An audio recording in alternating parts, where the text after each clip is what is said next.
Câmara de Campinas absolve por maioria o vereador Vini Oliveira, que segue com o mandato parlamentar.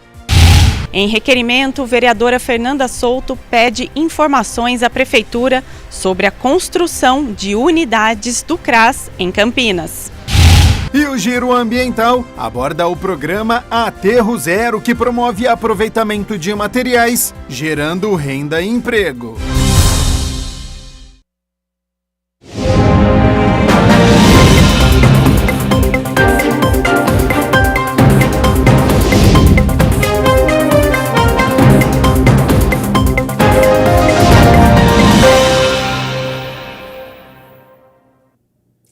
Olá, boa tarde.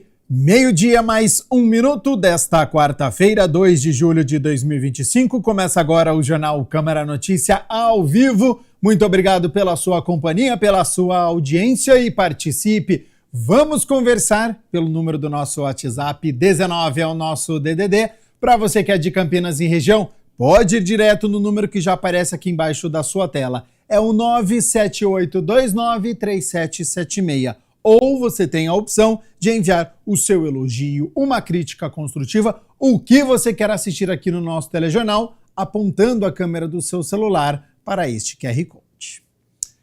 A Serasa, órgão de proteção ao crédito com um banco de dados sobre o histórico de crédito dos consumidores brasileiros, está com o programa Desbanca. É um mutirão de renegociação de dívidas com instituições financeiras com descontos que podem chegar a 97%. Olha que oportunidade, hein? Então, para nós entendermos quem pode participar, até quando vai este programa, eu aciono a repórter Alexandra Dias, que tem as informações. Seja bem-vinda e boa tarde, Ale.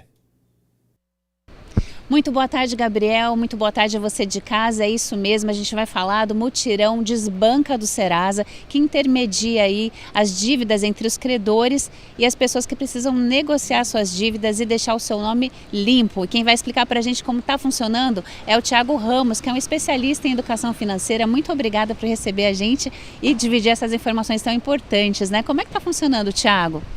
Todos os canais oficiais da Serasa, o site, aplicativo e as agências dos Correios estão participando dessa campanha liderada pela Serasa com 40 instituições financeiras de todo o país. Essa ação vem para conter a alta da inadimplência, que é o momento do Brasil, e São Paulo e Campinas também sentem essa tendência, justamente para ajudar as famílias brasileiras com dívidas em bancos e instituições financeiras a encontrar um acordo que cabe no bolso nesse meio de ano e ficarem com o nome limpo. São 77 milhões de brasileiros inadimplentes em todo o país. São Paulo entrou na lista de estados com mais da metade da população adulta inadimplente e Campinas possui mais de 400 mil moradores inadimplentes. O Desbanca é uma ação que que tem foco na negociação de dívidas de bancos. Até o momento já foram 20 milhões de reais em descontos aqui em Campinas e essa ação vai até o dia 11 de julho.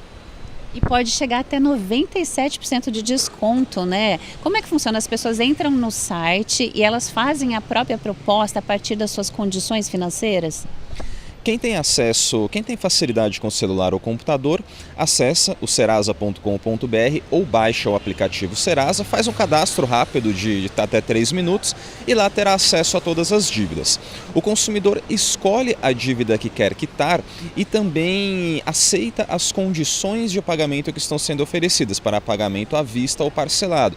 Ele pode, por exemplo, escolher a quantidade de parcelas, se o pagamento é por boleto ou por Pix, e já fecha o acordo por lá mesmo, saindo com o código de barras ou a chave do Pix para pagar em um canal de preferência. Quem não tem essa facilidade com celular ou computador pode ir a qualquer agência dos Correios de Campinas ou de todo o estado de São Paulo, porque elas também realizam essa negociação de dívidas com o mesmo desconto do site ou aplicativo.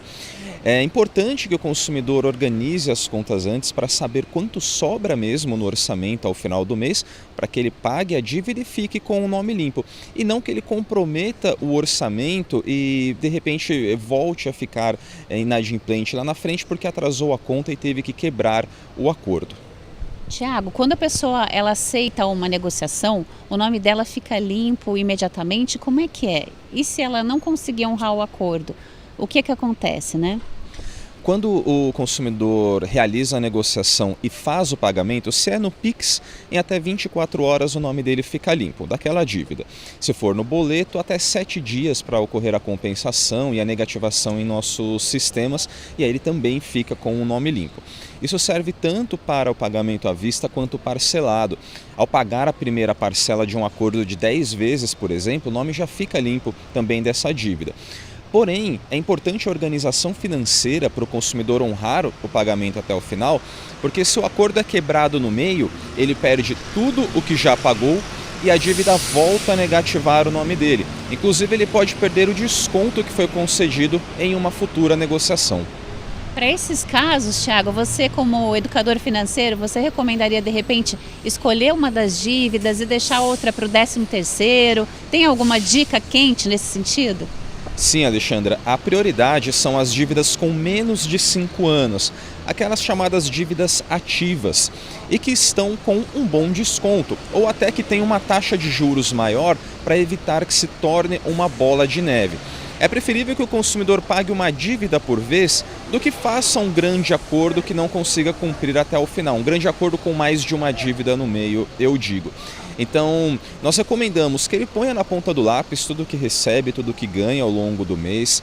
Separe o dinheiro das contas indispensáveis, água, luz, aluguel, supermercado. Também entenda quais são as parcelas do cartão de crédito dele e quantos meses ele ainda tem de pagamento para não fazer uma dívida que lá na frente vai se juntar com outras parcelas, ele não vai conseguir pagar também. E aí o que sobrar do mês, ele use ou para fazer o pagamento ou para guardar esse dinheiro. Se ele realizar o pagamento e conseguir guardar é melhor ainda, porque é esse dinheiro guardado que vai impedir que o primeiro imprevisto leve ao atraso de uma conta ou à quebra do acordo e aí volte com o nome dele na inadimplência. Perfeito, então, Tiago, muito obrigada pelos esclarecimentos, né? O site do Serasa, então, o consumidor pode pesquisar e tirar alguma eventual dúvida? Sim, e eu reforço que o consumidor procure os canais oficiais da Serasa. Todas as instituições financeiras participantes estão nos nossos canais, o serasa.com.br, o aplicativo Serasa ou as agências dos Correios. Nesse momento nós recebemos relatos de consumidores que foram abordados por telefone ou por WhatsApp por pessoas se passando pela Serasa, oferecendo um Pix para aumentar o score, algo que não existe, não há como aumentar o score pagando, ou um boleto para limpar o nome. Nós pedimos que o consumidor se certifique que ele está conversando com um canal oficial da Serasa. A Serasa tem o WhatsApp sim, mas precisa ser apenas o número oficial. Uma vez que o consumidor cai no golpe, é difícil ele reaver o dinheiro. Muito obrigada então, Tiago, trazendo aí muitas informações relevantes para que o consumidor se veja livre aí das dívidas e consiga retomar o rumo da prosperidade. É isso então, Gabriel, com você no estúdio. Relevantes, importantíssimas. Muito obrigado, Alexandra Dias, e também ao Tiago Ramos, que é especialista em educação financeira da Serasa, por todas essas informações. Bom, a gente segue aqui com as notícias da metrópole. Alunos do projeto Primeira Nota deram um show de talento aqui em Campinas. Eles se apresentaram em 2 pontos da cidade, mostrando tudo o que aprenderam nas aulas de música oferecidas gratuitamente pelo Poder Executivo. No espaço, pequenos músicos mostram o seu talento.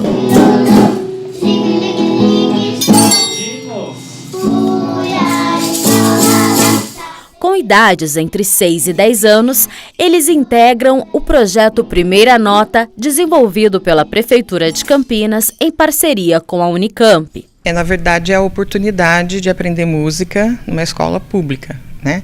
Esse é o maior ganho. Antes do projeto Primeira Nota, existiam algumas entidades, existem ainda, né, que fazem, mas uma escola pública municipal que atenda prioritariamente os alunos da rede municipal é o projeto Primeira Nota, é a escola pública de música, que é o Semaneco. Centro Escolar de Música, Manuel José Gomes, que foi o pai de Carlos Gomes. As apresentações fazem parte do 9º Festival de Inverno do projeto, com encontros em diferentes teatros da cidade. No Centro Escolar Municipal de Música Manuel José Gomes, na Vila Marieta, a plateia se emocionou com os alunos de musicalização. Para essa idade, que são os alunos de 6 e 7 anos, a gente tenta fazer um processo um pouco mais orgânico, no sentido de que a gente já não vem com as coisas prontas que serão apresentadas no fim do semestre. Então, a gente trabalha diversas atividades que, focam em diferentes aspectos da preparação musical, e aí a gente vai fazendo jogos, brincadeiras, repertório de canto, percussão corporal, dança. Eles fazem muito movimento, muita dança relacionada à música, e aí durante o semestre a gente vai coletando aquilo que vai ficando mais interessante, que a gente acha que tem um potencial de ser apresentado, e vamos construindo durante o semestre. É um pouco diferente do pessoal mais velho, inclusive do noturno, em que o que vai acontecer na apresentação já está decidido no início do semestre. Com essa idade, não. As coisas vão sendo construídas com mais tranquilidade, mais orgânico, para que a gente não atropele um pouco o processo deles também, que é um pouco mais lento, é um pouco mais individual ainda. Então a gente tenta respeitar essas características. Nos anos passados e nesse ano, eu toco xilofone. Você toca bem xilofone?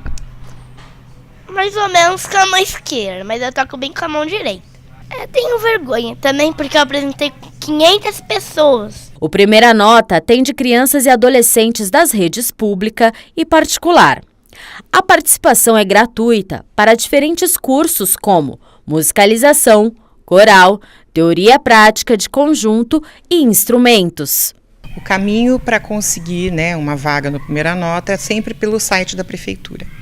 Então, entra no site da Prefeitura, entra na Secretaria Municipal de Educação. Lá na Secretaria tem a bandeira do Primeira Nota, clica lá, vai abrir um formulário, preenche o formulário, e aguarda ser chamado. A gente faz toda a chamada, todas as matrículas por e-mail, então é só aguardar.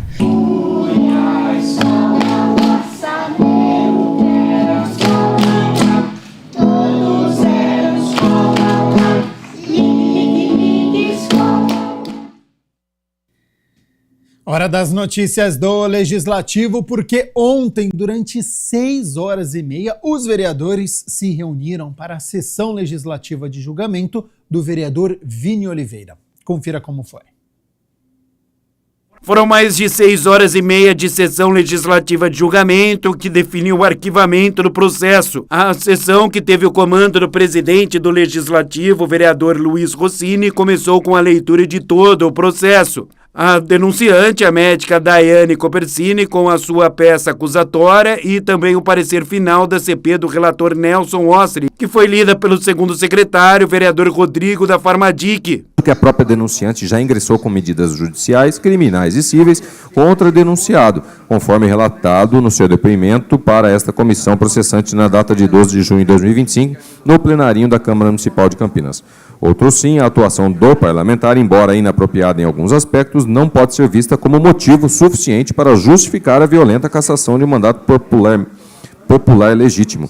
Importa salientar que a cassação de um mandato representa uma agressiva ruptura democrática, ao passo que o denunciado foi eleito pelo voto direto da população e deve ser uma medida excepcional como última razão, reservada a casos de condutas gravíssimas, ilícitas ou que comprometam a moralidade administrativa de forma inequívoca. Também o voto discordante de Mariana Conte, além da defesa de Vini Oliveira. A decisão dos vereadores referenda ao relatório final da comissão processante para apurar eventual prática de infrações político-administrativas durante uma visita de fiscalização do vereador Vini Oliveira ao Hospital Mário Gatti. Mas hoje eu agradeço à comissão processante que por 2 votos a 1 reconheceu o óbvio. A verdade estava comigo. Fui inocentado porque nunca houve culpa. O que houve foi coragem, coragem de fazer o que muitos evitam, entrar onde ninguém quer entrar, olhar nos olhos da dor e dizer, eu estou aqui por vocês. Houve noites em que não consegui dormir nesses últimos meses de comissão processante.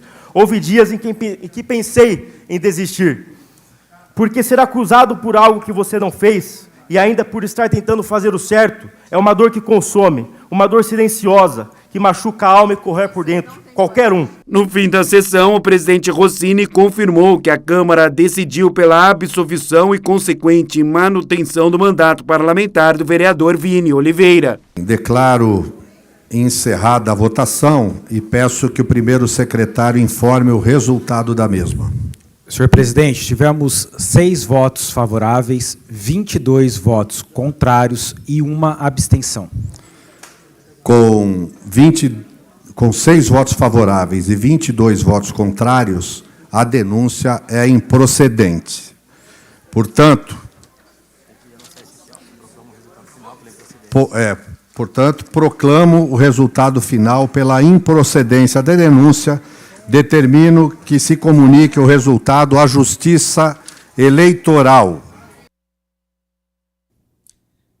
12:00 mais 16 minutos. Muito obrigado pela sua companhia, pela sua audiência. A gente segue aqui com as notícias do Legislativo, porque a Comissão de Política Social e Saúde se reuniu pela 5ª vez no ano e deu o parecer a 9 projetos de lei.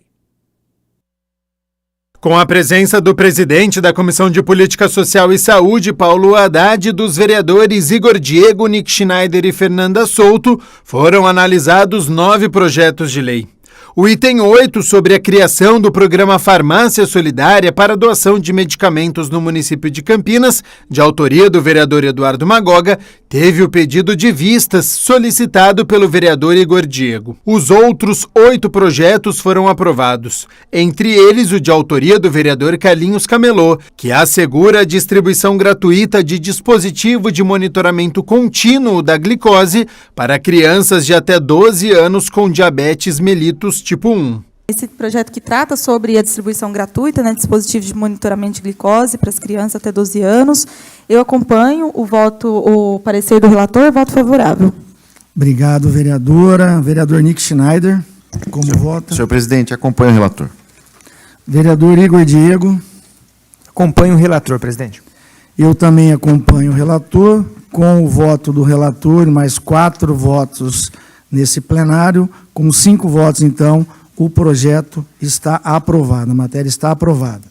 Os vereadores também aprovaram o projeto de lei de autoria da vereadora Mariana Conte sobre a oferta de métodos contraceptivos para a população em idade reprodutiva e sobre a ampliação do acesso dos cidadãos às informações sobre as opções de métodos contraceptivos na rede pública municipal de saúde. Acompanho o relator, voto favorável.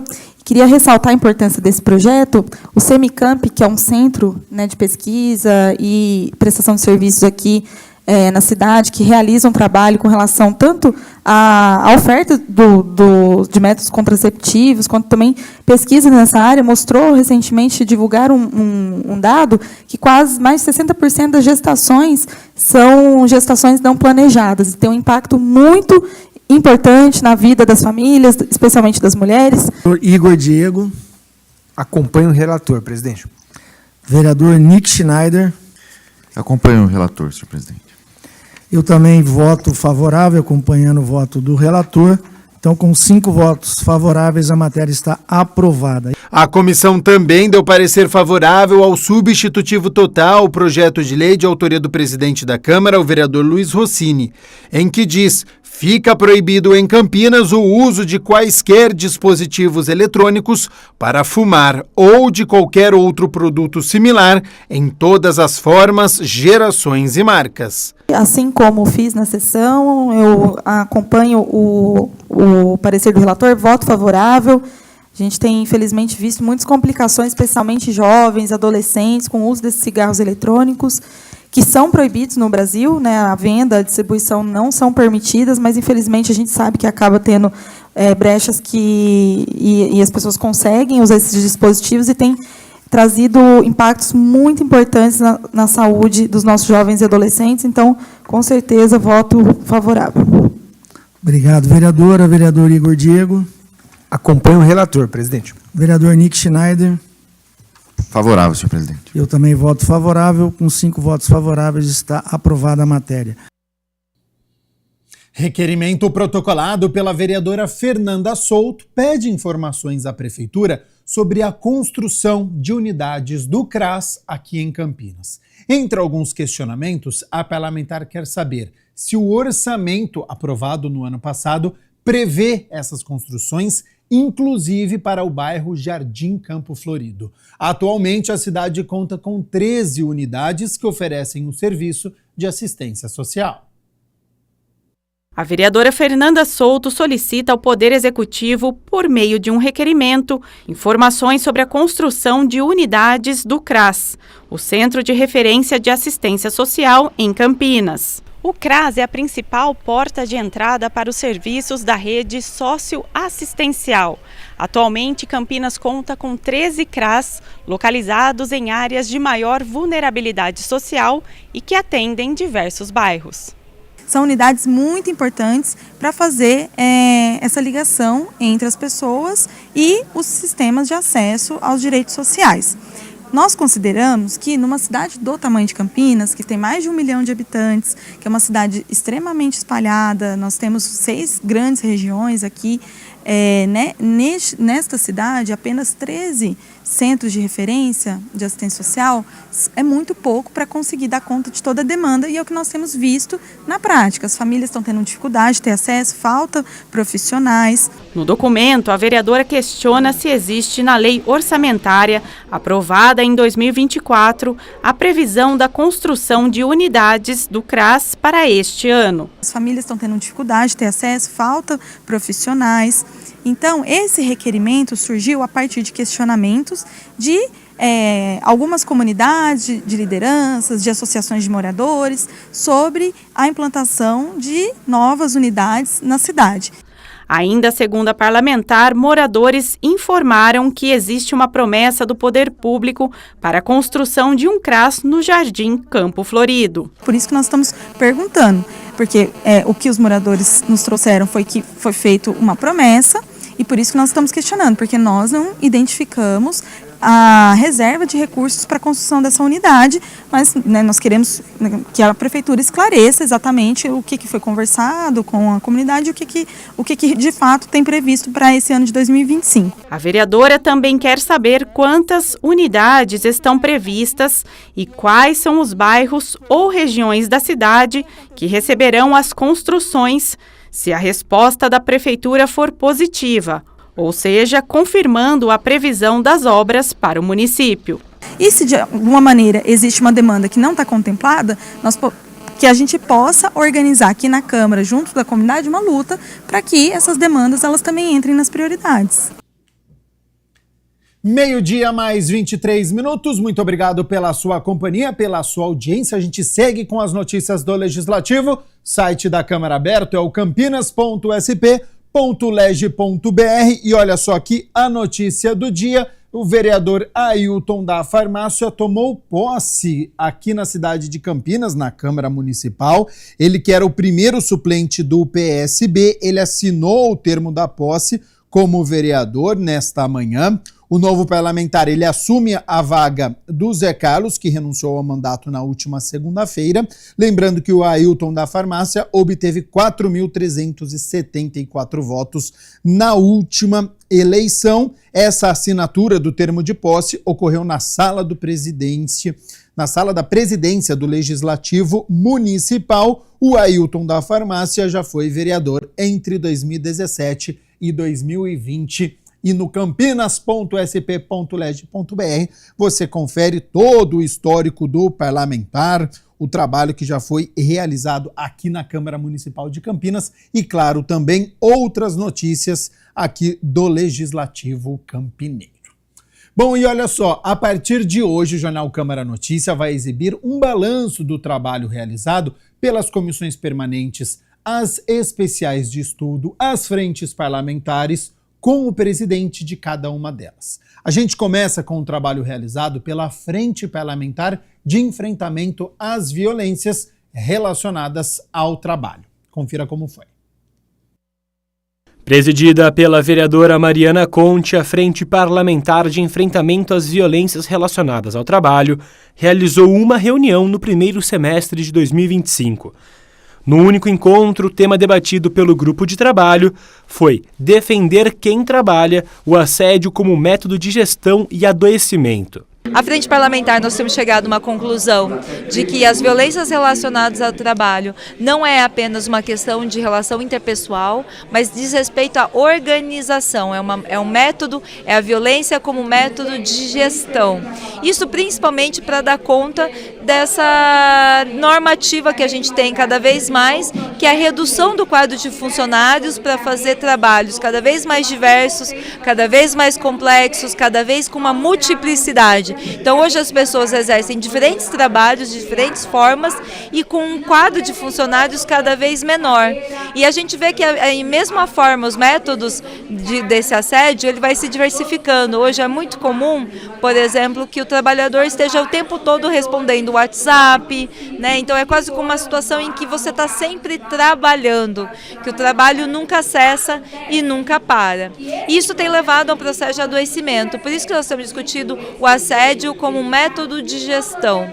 E isso tem a ver com as mudanças no mundo do trabalho, com o aumento da sobrecarga, com o aumento da jornada de trabalho. Então, à frente parlamentar, nós temos participado das mobilizações, das lutas e das discussões sobre o fim da escala 6x1, que é fundamental, porque a escala 6x1 é uma escala adoecedora e que o adoecimento, na verdade, leva muitas vezes a pessoa que está sobrecarregado, estressado, adoecido, ela tende a despejar nas outras pessoas também, né? Então, na verdade, é um problema que vai alimentando o outro. Para complementar os trabalhos da Frente Parlamentar, a vereadora também realizou uma audiência pública. Nós realizamos uma audiência no Sindicato dos Metalúrgicos, com a presença do professor Jorge Luiz Souto Maior, que é desembargador aposentado de Justiça, professor da USP. Nós falamos sobre isso, teve a presença do Ministério Público, teve a presença do movimento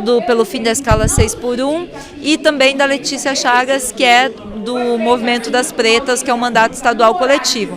Nós temos a discussão, vamos participar dos eventos do plebiscito da escala 6x1 e vamos realizar oficinas agora com os sindicatos, com os conselhos, para formar as pessoas e estamos elaborando estratégias de como enfrentar esse método organizacional, que, na minha opinião, a única forma de enfrentar isso é a gente dando ferramentas de compreensão para os trabalhadores. Os trabalhadores têm que ter ferramentas de compreensão para que eles possam resistir e organizar coletivamente contra esse método violento, adoecedor de gestão no trabalho. A Comissão Permanente de Cultura aqui da Câmara de Campinas encerrou o primeiro semestre com uma agenda intensa de debates e votações importantes para o setor cultural da cidade. Instalada para analisar e propor políticas voltadas à arte, cultura e patrimônio na cidade de Campinas, a Comissão de Cultura do Legislativo Campineiro contou com 5 reuniões entre fevereiro e junho deste ano. O grupo tem como membros os vereadores Benê Lima, Herbert Ganem, Paula Miguel e Permínio Monteiro e é presidido pelo vereador Igor Diego. A comissão, a maioria tem por finalidade analisar os pareceres, discutir os pareceres temáticos em relação à cultura, mas também a gente não ficou só nessa função. Nós aproveitamos as reuniões da Comissão de Cultura para trazer aqui para a Casa Legislativa tanto a sociedade civil organizada, através do presidente do Conselho de Cultura, discutimos o plano municipal e anual da cultura e trazemos também o Poder Executivo, na sua maioria a secretária Alexandra Caprioli ou um diretor da secretaria esteve presente para fazer essa discussão. Então foi um semestre bastante agitado aqui na casa em relação à Comissão de Cultura. O Carnaval foi o primeiro tema em pauta. No primeiro semestre deste ano, a comissão também discutiu o alinhamento de diretrizes para o calendário cultural de 2025 e avançou em temas estruturais. Debateu os impactos da reforma tributária no setor cultural, aprovou a revogação de uma lei de 2004 sobre comunidades de raízes estrangeiras, analisou 2 propostas importantes, uma que regulamenta o esporte eletrônico em Campinas e outra que estabelece diretrizes para a política municipal da comunidade hip-hop. A Política Nacional Aldir Blanc, de fomento à cultura, também esteve em pauta. Nós buscamos a democratização, né, dos eventos culturais, que nós possamos contemplar a cidade como um todo. Nós estamos em uma cidade, né, grande, com mais de 1 milhão de habitantes, e é importante usar esses espaços para ter a democratização, tanto do recurso quanto entender as características culturais de cada região, distrito, e poder, através dessas escutas, a gente fazer um trabalho mais assertivo, conforme a necessidade de cada região aqui, pensando nas novas centralidades do município e na cultura local. 12:00 mais 31 minutos, a gente segue aqui com o Jornal Câmara Notícia ao vivo, porque no Giro Ambiental de hoje nós vamos falar sobre o programa Aterro Zero, que ao ser adotado pelas empresas, promove um aproveitamento de materiais em toda a cadeia produtiva, gerando renda, emprego e evitando que seja desperdiçado nos aterros.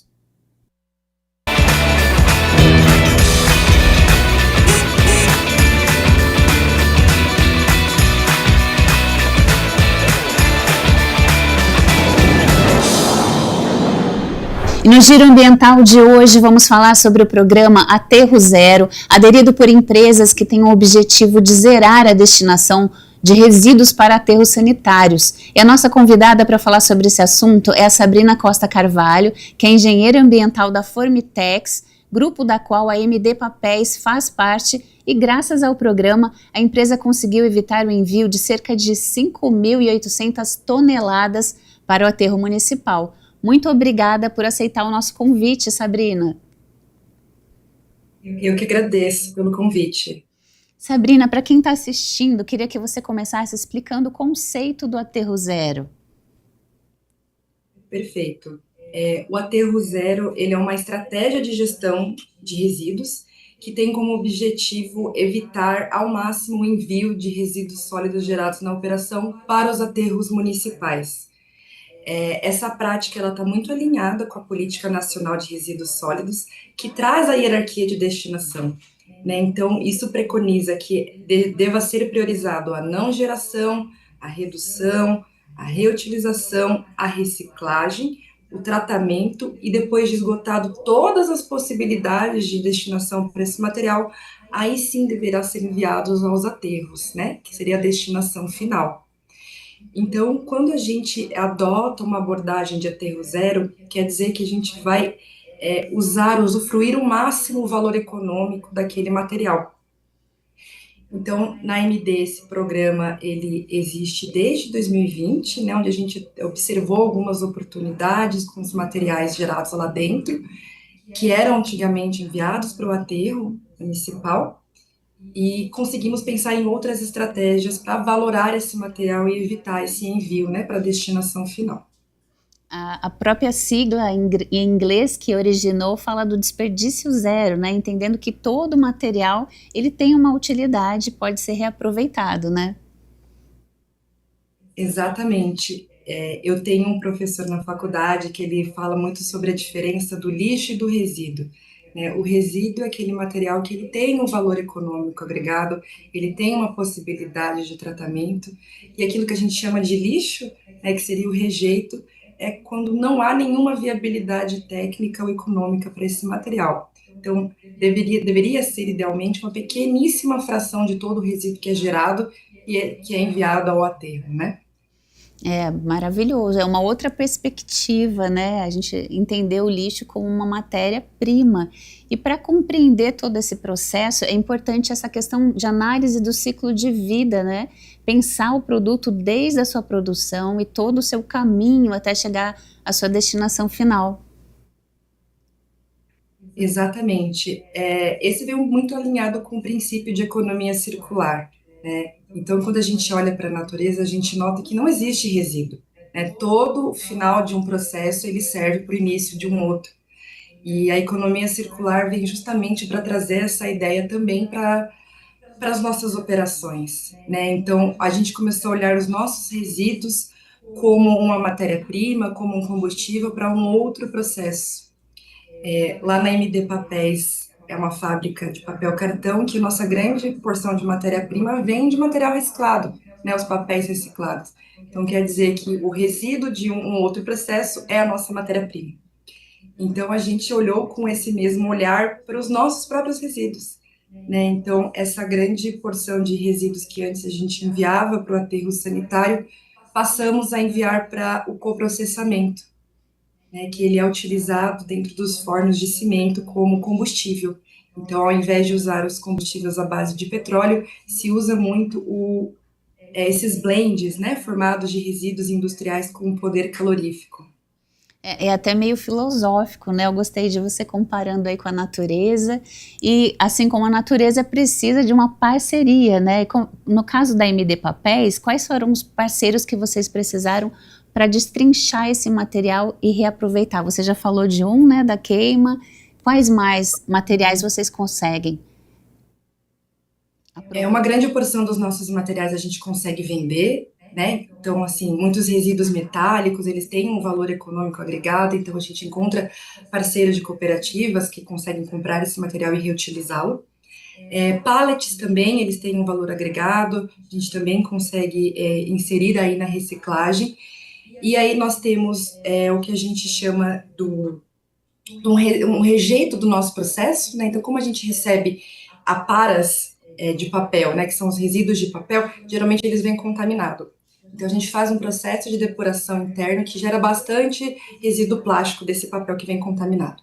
Então, é um grande volume, né, que a gente conseguiu um parceiro ali próximo da região para ele formar esses blends. Então, a gente também tem o lodo da nossa estação de tratamento de esgoto, a gente tem as cinzas das nossas caldeiras, que a gente conseguiu aí, junto com um parceiro próximo ali da cidade de Limeira, formar esse blend, né? Eles misturam com outros produtos também recebidos de outras indústrias e formam esse blend que é vendido para as indústrias de cimento. E o interessante desse processo de coprocessamento é que no final dele não se gera resíduo, né? Então, como ele é utilizado para queima, o pó que se resta, né, ele é incorporado ao produto, né, do cimento, que eu acho que é o clinker, se não me engano. Então, ele acaba ali um ciclo fechado.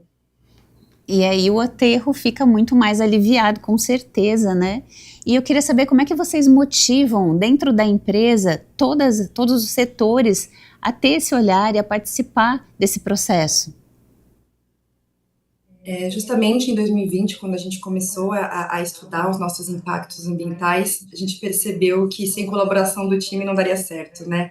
Então, a gente vem trazendo campanhas e treinamentos de conscientização para toda a nossa equipe, até porque o resíduo ele precisa ser segregado de alguma forma ali dentro da empresa, né? Principalmente aqueles gerados em grandes volumes.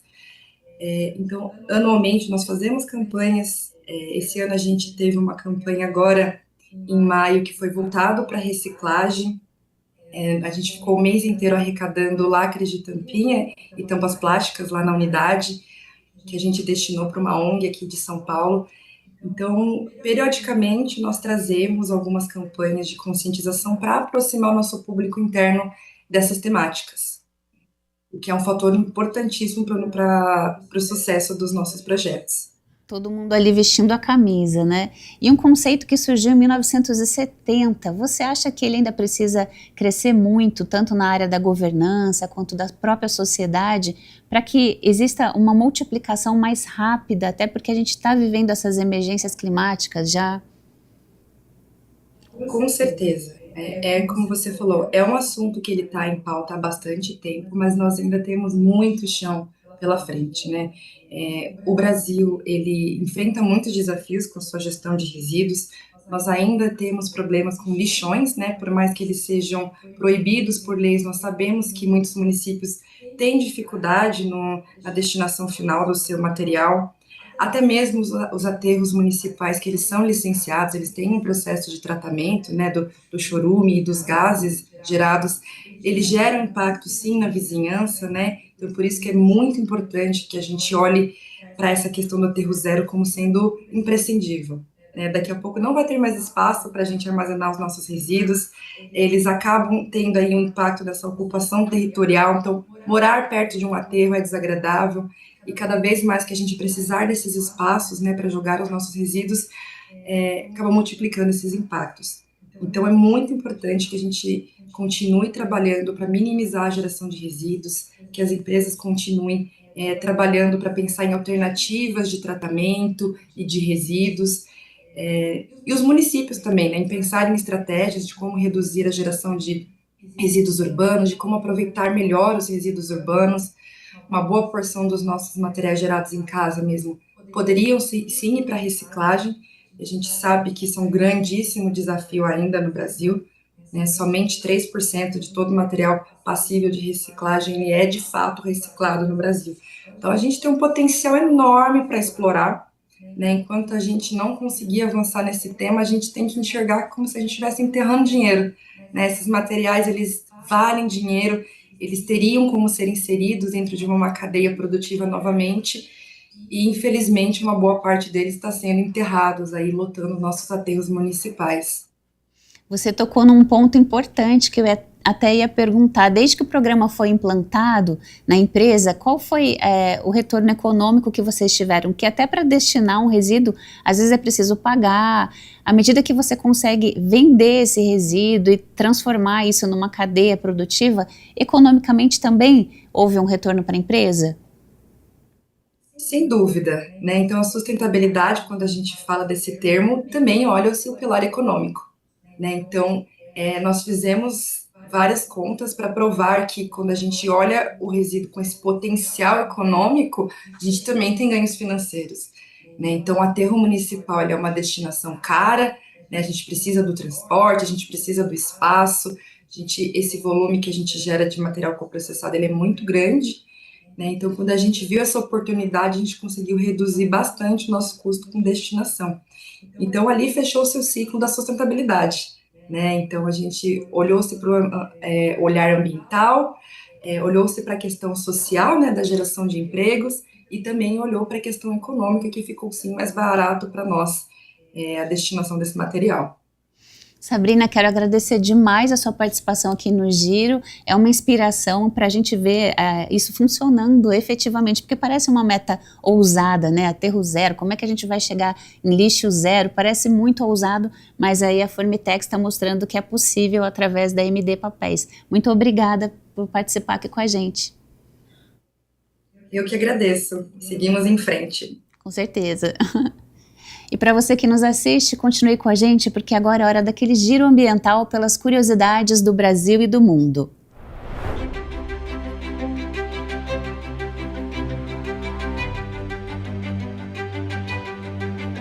O beija-flor, responsável por captar o néctar das flores e polinizar as matas, tem encontrado grandes desafios. O biólogo e fotógrafo Marcelo Kuhlmann adverte que o desmatamento e as mudanças climáticas são ameaças reais a essa interação natural e delicada.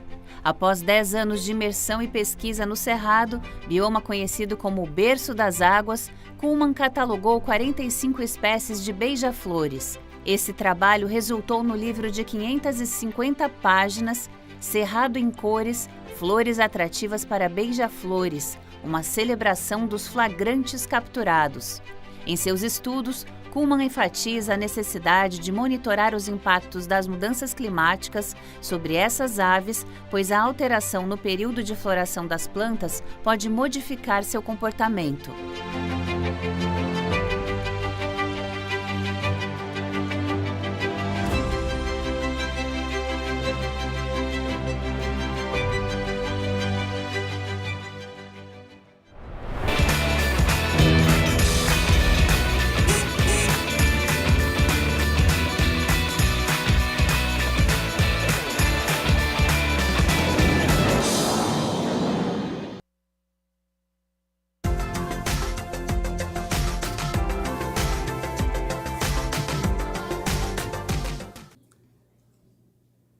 Frente fria em Campinas e região. E com isso a semana é de frio e temperaturas baixas, viu? Para amanhã, quinta-feira, nebulosidade aumenta, ventos moderados a fortes e possibilidade de chuvas leves, mas a qualquer momento do dia. Então fica nublado esta quinta-feira com o sol tentando aparecer. Se a chuva acontecer, deve ser em pequena quantidade, tá? Vamos às temperaturas, porque o cobertor mais pesado continua fora do armário, junto com aquele agasalho e com aquele casaco. Olha só, então as temperaturas já estão aqui na minha tela. Para amanhã, quinta-feira, 3 de julho, mínima de 12 graus, então faz frio nesta quinta-feira, principalmente na madrugada, no início da manhã. Ao longo do dia a temperatura até tenta subir, mas não passa dos 18 graus aqui para a cidade de Campinas. O Jornal Câmara Notícia fica por aqui. Muito obrigado pela sua companhia, pela sua audiência. Continue na nossa programação e nos vemos amanhã ao meio-dia, ao vivo, hein? Te espero. Até lá. Tchau, tchau.